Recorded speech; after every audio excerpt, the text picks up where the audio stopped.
L'ANSES vient de proposer un étiquetage bien-être animal des produits alimentaires. Alors, peut-on vraiment savoir si les animaux ont été bien traités grâce à une étiquette? L'étiquetage est-il une véritable avancée pour leur bien-être ou une simple illusion réconfortante? Que vous soyez carnivore convaincu ou que vous ayez décidé de ne plus manger les animaux, après avoir vu cette vidéo, je vous le promets que vous allez découvrir la vérité cachée derrière ces étiquettes et que vous allez pouvoir vous faire votre propre opinion sur l'étiquetage. Une bonne ou une fausse bonne idée? L'ANSES s'est penché sur la vie des animaux dans les élevages et vient de faire une proposition pour améliorer leur sort via un étiquetage des produits alimentaires.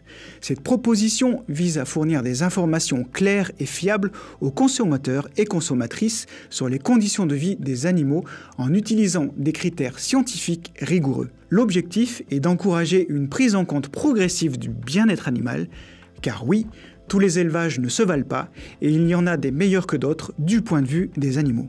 Très concrètement, l'ANSES propose une classification à 5 niveaux pour l'étiquetage du bien-être animal. De E, le moins bon, à A, le meilleur. Cette échelle s'appuie sur des critères comme la liberté de mouvement par exemple, l'accès à l'extérieur et les conditions de vie. Par exemple, le niveau E garantirait simplement le respect de la réglementation, tandis que le niveau A garantirait un bien-être élevé avec par exemple accès au pâturage et un environnement adapté pour les animaux. À première vue, ça semble une excellente idée. Personne ne peut s'opposer à l'idée de donner plus d'informations aux consommateurs. Cela apporte une transparence indispensable dans nos choix alimentaires. L'objectif est noble, améliorer le bien-être animal et responsabiliser notre consommation. La méthode utilisée par l'ANSES est rigoureuse et scientifique. Grâce à cette initiative, nous pouvons enfin savoir ce qui se cache derrière les étiquettes et faire des choix plus éthiques et informés. Une véritable révolution dans notre manière de consommer. En plus, c'est pragmatique et on n'impose rien à personne. Bref, tout le monde y gagnerait. Mais contre toute apparence, vous allez voir les 7 pièges qui se cachent derrière l'étiquetage sur le bien-être animal. Juste avant ça vaut le coup de voir que cette démarche d'étiquetage n'est pas nouvelle et qu'il en existe déjà certaines qui sont de vraies arnaques. Vous avez sûrement déjà vu cet étiquetage bleu blanc cœur avec ce joli logo tout vert avec le slogan « Pour la terre, les animaux et les hommes ». En vérité, un élevage de cochons bleu blanc cœur est un élevage de cochons industriel où les animaux vivent sur caillebotis, plastique ou béton sans jamais sortir à l'extérieur. Et les truies passent la majeure partie de leur vie dans des cages, comme on peut le voir rapidement dans cette vidéo d'un ambassadeur bleu blanc cœur, une étiquette bien trompeuse donc. D'autres étiquetages sont plus sérieux. Le label rouge et l'agriculture biologique, par exemple, permettent d'identifier des pratiques d'élevage qui sont moins source de souffrance que les élevages intensifs standards. En théorie, le mot est important, les animaux ont accès à l'extérieur et certaines mutilations sont interdites. Je vous mets en description un lien vers un dossier de l'association Wellfarm qui revient en détail espèce par espèce sur ce qui est autorisé et interdit pour le label rouge et le bio. Pour l'abattage, par exemple, des animaux, grâce à une procédure de l'OABA, l'étourdissement est obligatoire pour le bio, donc pas de viande cachère bio et pas de viande halal bio si les animaux ont été tués en pleine conscience. Je dis si les animaux ont été tués en pleine conscience, car il est possible en viande halal d'étourdir les animaux. Une autre démarche d'étiquetage très sérieuse avait vu le jour en 2018 à l'initiative de 3 ONG de protection animale et du groupe Casino. Quelque chose de tout à fait similaire à cette nouvelle proposition de l'ANSES, en fait un peu tout pareil, basé sur la mesure de 230 critères synthétisés sur une échelle à 5 niveaux là aussi. L'ANSES n'a donc rien inventé. Un étiquetage qui est déjà présent dans les supermarchés, mais de façon volontaire. Ce sont donc les produits qui peuvent afficher un score élevé qui ont répondu à l'appel et évidemment pas les autres. Cet étiquetage concerne actuellement quand même 10% des poulets produits en France. Alors, c'est quoi qui cloche avec l'étiquetage bien-être animal? Voici 7 pièges en allant crescendo dans leur importance. Premier piège, le terme utilisé par ces étiquetages, bien-être animal donne une image complètement faussée du sujet. Il ne s'agit pas de mesurer le degré de bien-être des animaux. Est-ce qu'ils nagent dans le bien-être un peu, moyennement ou à fond? Le terme bien-être fait penser à une séance de massage, allongé tranquillement en train de siroter un cocktail. En réalité, ce qui est mesuré, c'est le degré de douleur ou de souffrance subi par les animaux. Par exemple, pour les poules pondeuses, même dans un élevage bio où les animaux sortent, c'est un élevage avec des milliers de poules qui sont entassées à 6 par mètre carré quand elles sont en bâtiment, avec simplement 18 cm de longueur de perchoir. Au bout d'un an de ponte, elles sont entassées dans une bétaillère, envoyées à l'abattoir, suspendues par les pattes et étourdies dans un bac d'eau électrifié. Alors qu'une poule peut vivre au moins 10 ans et vit à l'état sauvage, dans la forêt, dans des groupes de 20 individus. C'est ça leur besoin. C'est un environnement où l'on pourrait envisager de parler de bien-être pour les poules. L'étiquetage mesure plutôt en fait le degré de mal-être, mais certainement pas celui de bien-être. Deuxième piège, entre ce qui est noté sur le papier et ce qui se passe en réalité, il y a tout un monde. Quand il est écrit plein air sur une boîte d'œufs par exemple, il ne faut pas déduire que les poules qui ont pondu les œufs qui se trouvent dans la boîte sont sorties picorées au plein air. Explication. Un après-midi de début juin, le média Rue 89 Strasbourg s'est rendu dans l'un des plus grands poulaillers en plein air d'Alsace, construit en 2018. Cette exploitation compte 38 000 poules qui ont théoriquement accès à l'extérieur. Environ 1500 poules étaient dehors sur les 38 000 au total, soit 3% de l'effectif seulement. C'est la proportion qu'on estime en général à l'extérieur dans ce type d'élevage, 3 petits pourcents.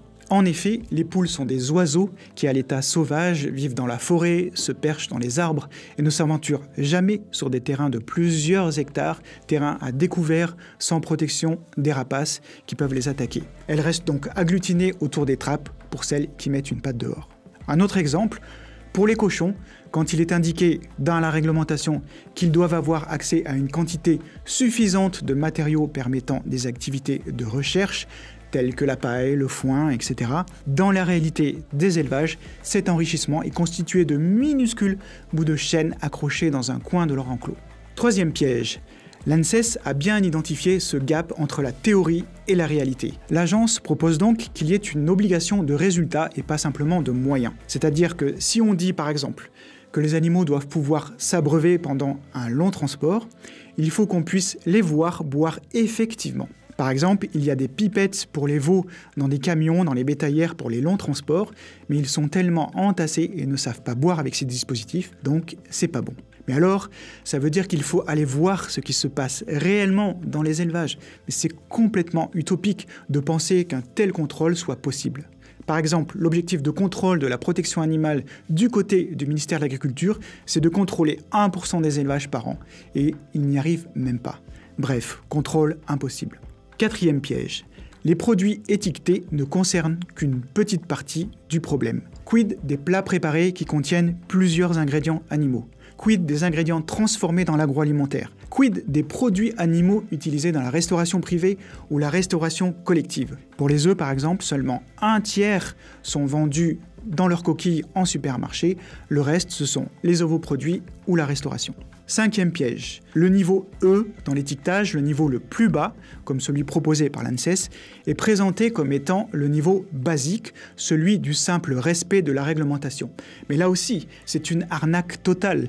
Les élevages standards intensifs ne respectent jamais la réglementation. Dans la loi, par exemple, il est exigé que les animaux puissent être soignés quand ils sont suspectés d'être malades ou blessés. Un éleveur seul qui s'occupe de 30 000 poulets n'a évidemment pas le temps matériel de soigner les animaux individuellement. Il gère un lot d'animaux et n'appelle un vétérinaire que si les taux de mortalité sont trop élevés dans son bâtiment. Le vétérinaire va lui prescrire des antibiotiques à intégrer dans l'eau de boisson de tous les poulets. Autre exemple, la réglementation interdit la coupe des queues routinière des porcelets en élevage, mais par contre, dans la quasi-totalité des élevages, les porcelets ont quand même la queue coupée pour éviter qu'ils ne se blessent trop durement les uns les autres, vu le degré de promiscuité dans les élevages. Et on pourrait comme ça multiplier les exemples à l'infini. Sixième piège. La principale idée derrière l'étiquetage, c'est que les consommateurs et les consommatrices choisissent en toute connaissance de cause et font des choix rationnels. Ce n'est évidemment pas le cas, sinon le marketing n'existerait pas. L'agroalimentaire est experte dans la manipulation. Les biais sont multiples. Il existe des marques qui dépensent des millions d'euros pour faire penser que leurs produits sont de meilleure qualité que les autres, alors qu'ils ne présentent aucune différence, si ce n'est l'emballage. Nous avons par exemple identifié des œufs issus du même élevage vendus plus cher sous la marque Matine que dans une boîte sans marque. Mais ça va même bien plus loin que ça. Le Bureau européen des unions des consommateurs, le BIUC, est une fédération de 43 associations de consommateurs issues de 31 pays européens. Les représentants français de BIUC sont la CLCV et UFC Que Choisir. Eh bien, cette fédération a publié un rapport sur l'illusion du choix en supermarché. Il révèle que de nombreux facteurs influencent nos choix. Ils vont du marketing, de la publicité, aux offres promotionnelles, en passant par la disponibilité et le prix des aliments et même l'agencement de l'espace dans les supermarchés. Et encore bien d'autres choses. Concernant le prix en supermarché ne reflète pas le vrai coût de l'élevage intensif qui est ultra subventionné et qui laisse à la collectivité la prise en charge de tous les dégâts qu'il entraîne sur la santé publique et l'environnement. 7e piège, le plus grand lié à l'étiquetage. Le voici. En étiquetant les produits au lieu de légiférer, les instances politiques se déresponsabilisent de leur mission. Alors j'explique. Serait-il OK d'étiqueter des ballons de foot avec une échelle allant de E, fabriqués par des enfants payés à 30 centimes de l'heure, à A, fabriqués par des ouvriers décemment payés, défendus par des syndicats puissants? Évidemment que non. Tout le monde est d'accord pour dire que faire fabriquer des ballons par des enfants payés une misère n'est pas tolérable et doit être interdit. En étiquetant le bien-être animal, on empêche l'interdiction des pires pratiques d'élevage et on évite aux supermarchés de prendre leurs responsabilités. C'est un véritable verrou à l'évolution de la réglementation. Et pendant des années, la question de l'étiquetage au niveau européen squattera tout le temps d'échange dédié à la protection des animaux. Un terrible piège. D'ailleurs, le gouvernement français ne s'est pas montré opposé à l'étiquetage. Quand on voit à quel point il est opposé à toute évolution de la protection des animaux d'élevage et en soutien à l'élevage intensif, ça montre parfaitement que l'étiquetage n'est pas vu comme une menace et ne changera absolument rien. CQFD. Une fois que tout ça est posé, vous allez me dire, c'est bien beau, mais alors, comment on fait pour faire évoluer durablement et rapidement la condition des animaux ? Eh bien, au final, c'est simple. Il faut exiger des supermarchés qu'ils éliminent le pire de l'élevage. C'est ce qui a été fait pour les œufs issus de poules en cage. Après des campagnes efficaces, en quelques années seulement en France, l'élevage des poules en cage est passé de 80% en 2008 à 23% aujourd'hui. Là où l'étiquetage du mode d'élevage n'avait pas réussi à vraiment faire baisser l'élevage en cage. Le Royaume-Uni vient d'interdire l'exportation des animaux vivants. Aucun étiquetage ne peut arriver à de telles avancées. Il faut parler de la question animale au niveau politique, en faire un débat collectif qui nous engage en tant que citoyens, citoyennes, pour déterminer quel type de relation nous voulons adopter avec les autres animaux qui vivent sur Terre avec nous. Il faut bien admettre que le seul étiquetage qui garantisse qu'aucun animal n'a été maltraité, c'est la mention 100% végétale ou vegan. Je vous encourage à aller voir cet exemple flagrant de marketing de la viande heureuse issue d'animaux lourdement maltraités dans cette vidéo sur LDC, sa marque Le Gaulois et ses poulets qui dansent le French Cancan. Quoi qu'on en dise, leur destin est entre nos mains, pas dans les étiquettes.